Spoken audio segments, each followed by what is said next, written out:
성도들을 주님의 이름으로 축복합니다. 오늘도 말씀을 사모하는 사람들에게 들려주시는 주의 음성을 듣고 가시기를 바랍니다. 에베소서 3장 14절에서 21절을 제가 읽겠습니다. 이러므로 내가 하늘과 땅에 있는 각 족속에게 이름을 주신 아버지 앞에 무릎을 꿇고 비노니 그의 영광의 풍성함을 따라 그의 성령으로 말미암아 너희 속사람을 능력으로 강건하게 하시오며 믿음으로 말미암아 그리스도께서 너희 마음에 계시게 하시옵고 너희가 사랑 가운데서 뿌리가 박히고 터가 굳어져서 능히 모든 성도와 함께 지식에 넘치는 그리스도의 사랑을 알고 그 너비와 길이와 높이와 그 깊이가 어떠함을 깨달아 하나님의 모든 충만하신 것으로 너희에게 충만하게 하시기를 구하노라. 우리 가운데서 역사하시는 능력대로 우리가 구하거나 생각하는 모든 것에 더 넘치도록 능히 하실 이에게 교회 안에서와 그리스도 예수 안에서 영광이 대대로 영원 무궁하기를 원하노라. 아멘. 이제 여러분이 읽으셔야 할 부분은 17절 중간에 너희가부터 19절 중간에 어떠함을 깨달아까지가 여러분이 저와 함께 다시 읽을 부분입니다. 읽겠습니다.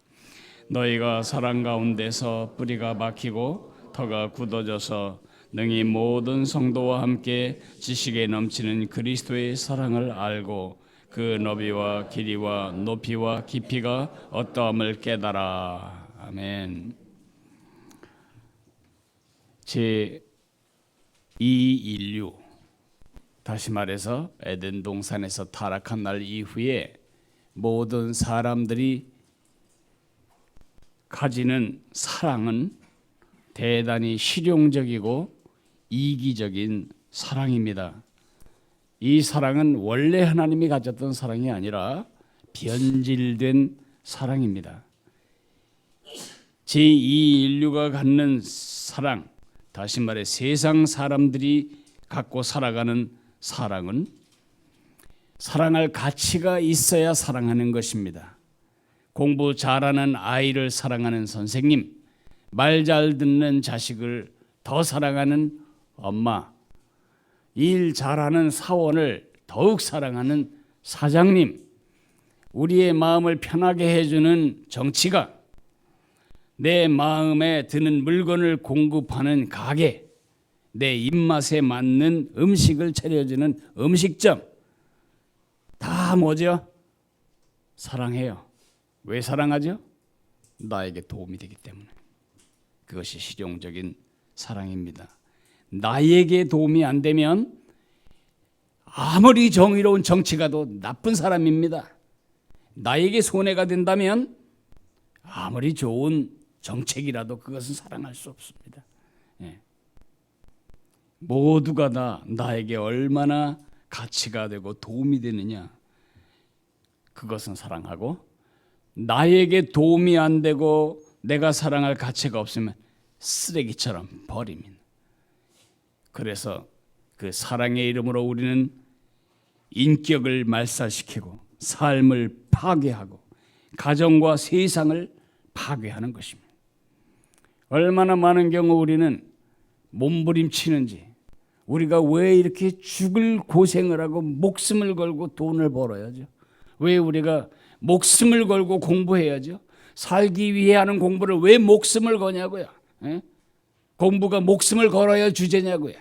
살기 위해서 하는 공부인데 우리는 왜 이렇게 아주 잔챙이 일에 목숨을 걸죠?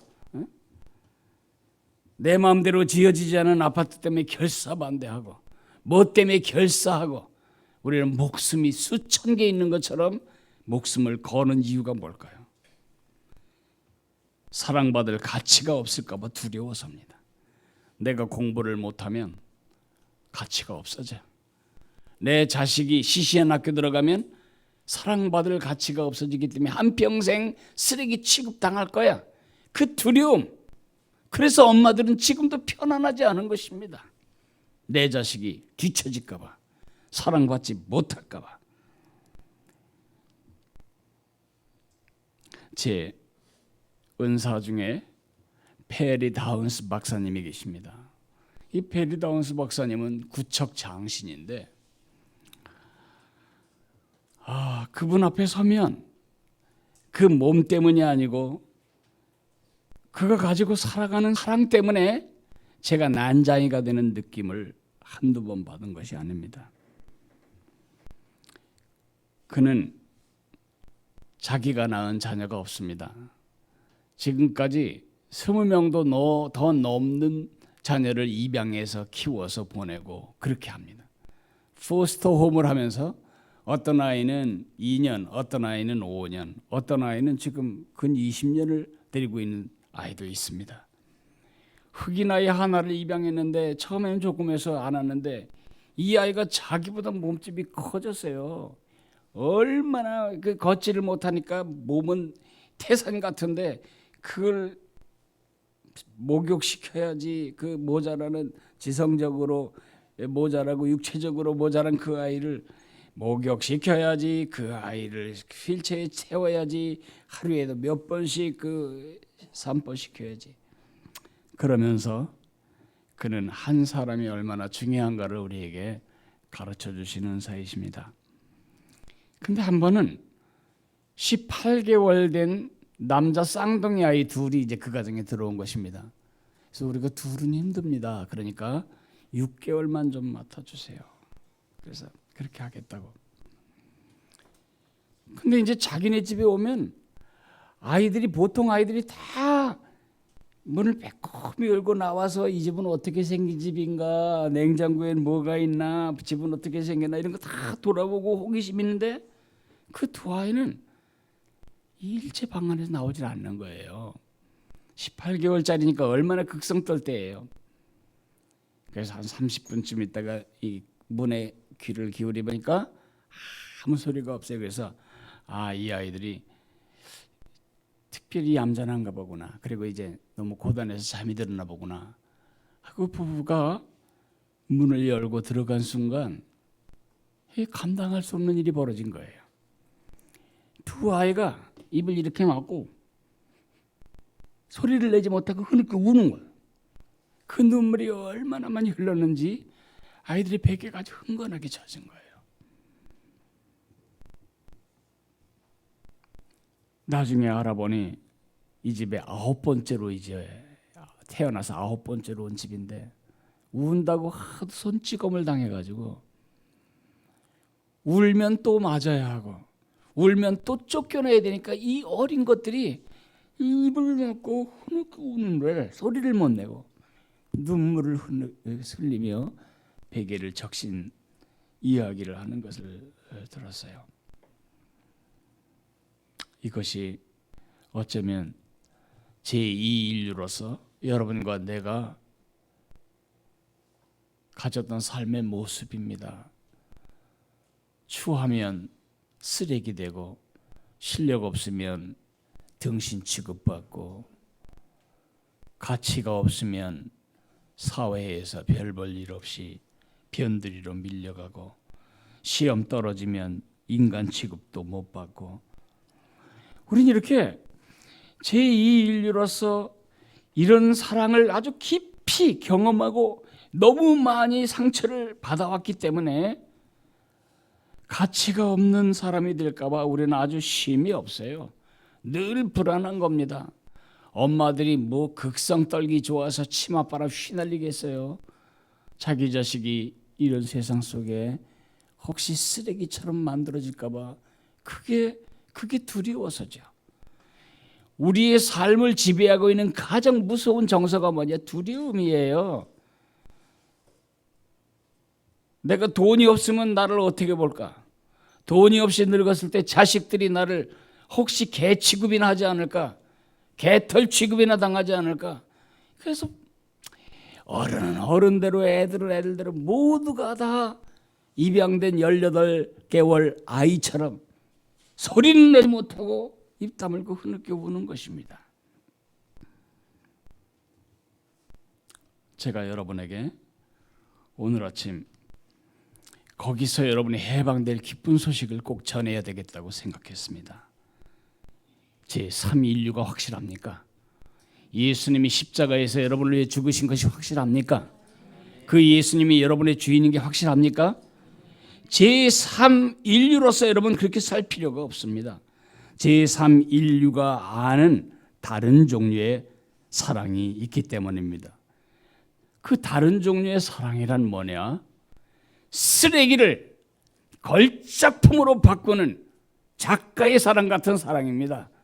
우리 하나님이 그런 사랑으로 죄인, 멸망할 죄인인 여러분과 나를 그의 자녀로 삼아주시고 온 우주의 중심에 우리를 세워두시고 우리 같은 것들을 통해서 세상을 축복하는 주님의 동역자로 우리 같은 사람을 불러주신 또 다른 종류의 사랑이 있다는 사실을 여러분 받아들여야 합니다. 제3인류가 되어서 제2인류가 알고 있는 그 종류의 사랑으로 살아가면 늙어 죽을 때까지 우리 시시하게 살다 죽습니다. 여러분의 환경과 여러분의 재산과 여러분의 삶의 여건을 바꾸기 전에 여러분의 사랑을 바꾸어야 합니다. 그 아이 6개월만 맡아달라는 그 아이를 2년 동안을 자원해서 더 맡아서 그 아이들이 무슨 짓을 해도 맞지 않는, 무슨 짓을 해도 너희들 쫓아낸다 그런 말을 위협하지 않는 사랑으로 이 두 아이에게 아주 사랑을 넘치도록 흥건하게 부어줬어요. 이 내외가 하나님께 받은 것과 똑같은 종류의 사랑을 이 아이에게 아주 넘치도록 쏟아 부어줬어요. 이 아이들이, 말도 못하는 아이들이 이제 지성적으로 깨어나고 정서적으로 안정이 되면서 아이들이 밝게 자라는 것이에요. 그래서 조금 더 쉽게 그 아이들을 키워줄 집으로 또 이제 입양 가게 되었어요. 우리 제3인류는 세상 종류의 사랑, 제2인류가 알고 있는 그 유일한 사랑의 기초에서 살면 안 됩니다. 그러면 하나님의 자녀가 돼서 늘 쫓겨날까, 맞을까, 버림받을까, 왕따 당할까, 늘 그런 불안감과 두려움과 강박관념과 그런 눈치 속에 한평생 살게 됩니다. 그래서 사도 바울이 감옥 안에서 지금 감옥 바깥에 있는 사람을 위해 기도할 때, 에베소 성도들을 위해 기도할 때 뭐를 기도하는 것입니까? 하나님, 이들이 받은 사랑이 얼마나 큰지를 깨닫게 도와주세요. 그 기도를 하고 있습니다. 그렇게 자녀를 위해 기도한 분이 계십니까? 우리 자녀 남들보다 머리가 되고 꼬리가 되지 말게 도와주십시오. 그 불안감의 기도는 다 합니다. 이 아이를 하나님이 얼마나 사랑하시는지 그것을 깨닫게 도와주십시오. 사도 바울이 그 기도를 하고 있는 것입니다. 이게 사도 바울의 세 번째 기도입니다. 제가 퀴즈를 내겠습니다. 여러분이 아까 졸면서 읽었는지 맑은 정신으로 읽었는지. 사도 바울의 기도가 다음 셋 중에 어느 걸까요? 1번, 하나님, 성도들이 하나님의 사랑을 많이 받게 도와주세요. 2번, 하나님, 우리 성도들이 하나님을 많이 사랑하게 도와주세요. 3번, 하나님, 우리 성도들이 하나님께 받은 사랑이 얼마나 큰지를 깨닫게 해주세요. 몇 번이에요? 안 주신 게 분명해요. 사랑을 받게 기도하지 마세요. 이미 받고 있어요. 그 사랑이 아니면 여러분과 나는 이 자리에 있지도 못합니다. 그리고 하나님을 사랑하게 해주세요. 우리 안에는 이 종류밖에 없어요. 제2인류가 가졌던 종류밖에. 그래서 하나님이 뭘 해주시면 너무 고마워. 근데 하나님이 내가 원하는 대로 안 해주면 하나님 너무 미워, 얄미워. 그렇죠? 애들이 엄마 미워 그러잖아요. 할아버지 나빠 막 이런 거 하잖아요. 우리 실력이 그거밖에 안 되는 사람이에요. 우리가 하나님을 사랑하는 것은 하나님이 우리에게 사랑하신 그 사랑을 알 때 그 뿌리에서 나오는 반사뿐이에요. 메아리일 뿐이에요. 하나님의 사랑을 알지 못하는 사람은 죽었다 깨도 하나님께 받은 종려와 같은 사랑으로 하나님 사랑하지 못해요. 하나님이 내게 뭘 해줬는가, 그 하나님이 나를 어떻게 사랑하셨는가, 그것을 아는 사람, 그 뿌리가 거기에 있는 사람만 하나님을 사랑할 수 있어요. 우리는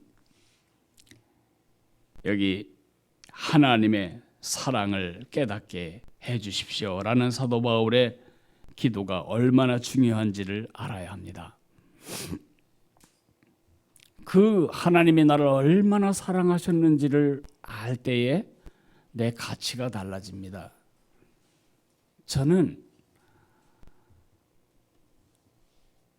9남매 중에 7번째, 찍소리 내봐야 들리지도 않는 사자우리 속에 살았어요.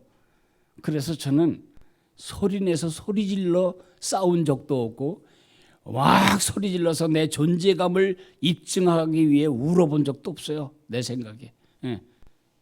늘 고요하게 자랐어요.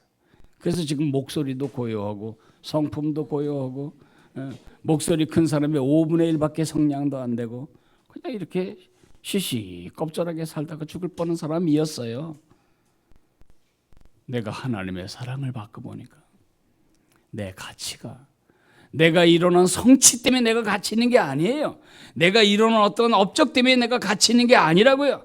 사람들이 나를 쓰레기 취급해도 관계없어요. 하나님이 나를 그의 아들과 맞바꿔서 산 하나님의 소유예요. 하나님은 나를 위해서 어떤 대가를 지불하셨는 줄 아세요? 그 아들을 파셨어요. 나를 사기 위해서. 내가 이런 사람입니다. 이게 무슨 종교적인 관념이나 체면이 아니에요. 그것 때문에 저는 오늘도 당당하게 살아갈 수 있는 것이지, 제가 뭐 이뤄놓은 게 있고 제가 뭐 자랑할 게 있어요. 앞으로도 없어도 괜찮아요. 나의 가치, 나의 동기, 나의 자존심, 나의 자신감, 나의 용기, 내가 다른 사람을 사랑할 근거, 전부 그 어디서 오는 거냐면 하나님이 나를 어떻게 사랑하셨는지를 깨달아 아는 데서부터 오는 것입니다. 이것은 요한복음 3장 16절을 100번을 읽을 때 오는 지식이나 이 머릿속에 이 지능이 아니에요. 이것은 경험과 체험적인 지식입니다. 여러분, 하나님이 여러분을 얼마나 사랑하는지를 아십니까? 여러분 대부분은 머리로는 다 예수, 우리 다 알아. 가슴으로는 얼마나 알고 계십니까? 하나님이 100억을 여러분에게 주셨다 그러면 눈물을 펑펑 쏟고 울 사람들입니다. 하나님이 여러분을 사랑해서 그 아들을 주셨다? 당연하지 그거야. 너무 당연하다 못해 식상하고 시시해버리진 않았습니까? 하나님의 사랑을 아직 모르는 것입니다. 그래서 그렇게 목 내걸고 그렇게 이 세상에 사랑의 종류에 합당한 인생이 되기 위해 죽을 고생을 하는 것입니다.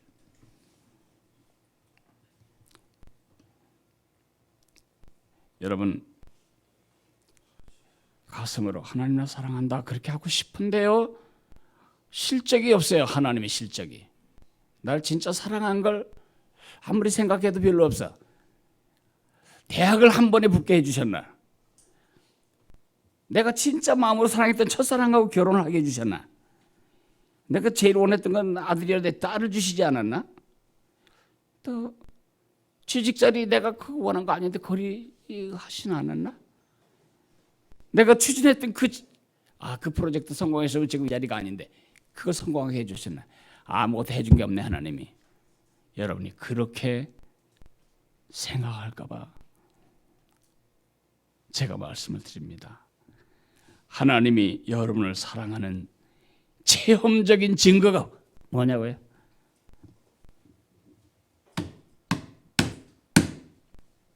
십자가.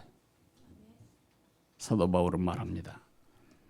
우리가 아직 죄인 되었을 때에 그리스도께서 우리를 위해 죽으심으로 우리를 향한 그의 사랑을 확증하셨다고 확실히 증명하여 보여주셨다고 말합니다. 왜 우리 교회가 십자가를 예배당 앞에 걸어놨지요? 이 십자가는 상징입니다. 잊지 말라고. 뭘 잊지 말라고? 하나님이 당신을 얼마나 사랑하시는지를 잊지 말라고. 사도 바울은 말합니다. 내가 기도합니다. 하나님의 사랑의 그 너비가 얼마나 큰지를 여러분이 알게 되기를 원합니다. 그 하나님의 사랑은 십자가처럼 이렇게 좁아들지 않습니다. 십자가 팔처럼 언제나 펼쳐져 있습니다. 그래서 여러분과 나 같은 사람도 그의 사랑의 대상이 된 것입니다. 십자가의 사랑은 그 높이가 무엇입니까? 우리를 하늘나라까지 이끌어가는 사랑입니다. 그 깊이가 무엇입니까? 지옥에서부터 우리를 끌어올리신 사랑입니다. 길이가 얼마나 됩니까? 영원까지 이르는 것입니다. 영원까지. 그 사랑의 너비와 길이와 높이와 깊이를 우리가 깨달아 알기를 사도 바울이 말하는 것입니다. 우리 찬송 중에 이런 찬송이 있죠. 하늘을 두루마리 삼고 바다를 먹물 삼아도 그 크신 하나님의 사랑 다 기록할 수 없다. 과장법입니까? 아닙니다. 과장법이 아닙니다. 제게 이렇게 두꺼운 이희승 국어사전이 있는데 그 어휘 다 사용해도 하나님이 제게 베푸신 사랑을 다 형용할 수는 없습니다. 만약에 여러분이 삶이 우울하다면, 삶이 시들시들하다면, 삶이 컬러풀하지 않고 흑백 텔레비전 화면 같다면, 여러분의 삶이 늘 몇 끼 굶은 사람처럼 속이 허전하다면, 여러분의 삶이 일어나려고 해도 일어나지지 않는 무기력한 환자와 같다면 그것은 현실 때문이 아니고 현실의 뿌리를 받고 살기 때문입니다. 우리는 현실의 뿌리 받고 사는 사람이 아닙니다. 하나님의 사랑의 뿌리가 박히고 그 터 위에 서야 할 사람입니다. 그래서 오늘 사도 바울은 이렇게 말하는 것입니다. 내가 기도합니다. 당신네들이 사랑 가운데서 뿌리가 박이고 터가 굳어져서 능히 모든 성도와 함께 지식에 넘치는 그리스도의 사랑을 알고 그 너비와 길이와 높이와 깊이가 어떠함을 깨닫기를 원합니다. 여러분이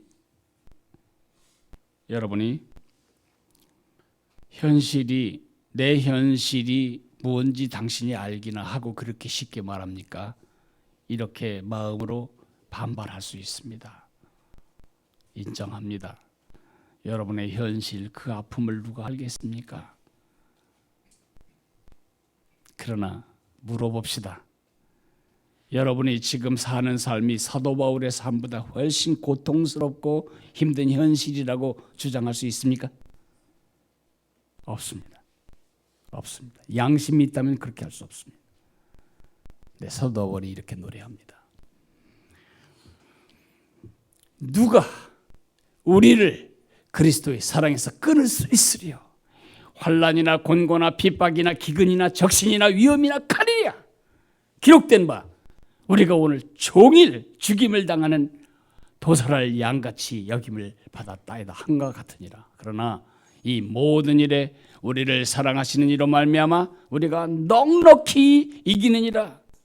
내가 확신하노니 사망이나 생명이나 천사들이나 권세자들이나 현재일이나 장래일이나 능력이나 높음이나 깊음이나 다른 아무 피조물이라도 우리를 우리 주 그리스도 예수 안에 있는 하나님의 사랑에서 끊을 수 없느니라. 사도 바울의 승리의 미천은 어디서 왔는가? 그가 받고 있던 현실에서 오지 않았습니다.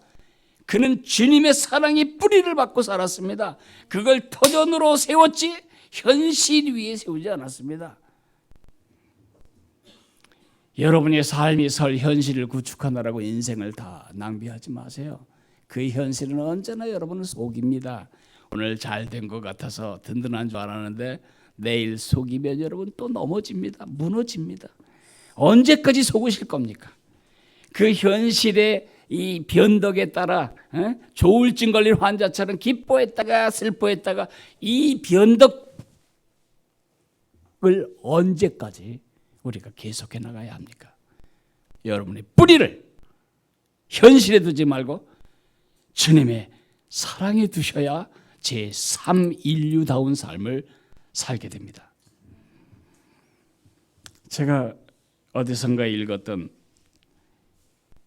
한 비숍의 이야기를 말씀드리겠습니다. 비숍 얼 헌트라고 하는 사람이 이제 옛날 얘기죠. 그 주물 공장에 가서 주물 공장에서 그 쇠를 녹여 가지고 이제 주물을 만드는 것을 보기를 좋아했는데 늘 자기 마음에 관심 있는 사람이 한 사람 있는데 기계 같은 사람이 하나 있는 겁니다. 누구냐면 주물 공장의 용광로 화부입니다. 그러니까 가장 그 불에서 가까운 데 일하는 사람. 이 사람은 마치 괴물 같았습니다. 구척 장신에 뇌는 없고 근육과 골격만 있는 이런 사람 같은데 우락부락한 그의 근육에 시뻘건 불 앞에서 이 피부가 다 익은 것처럼 빨간데 여기에 핏줄이 막 툭툭 돋아난 걸 보면 금방 터질 것만 같은 그 우람한 근육으로 석탄을 쏟아붓고 또 쇠를 갖다가 집어넣고 이 일을 하는데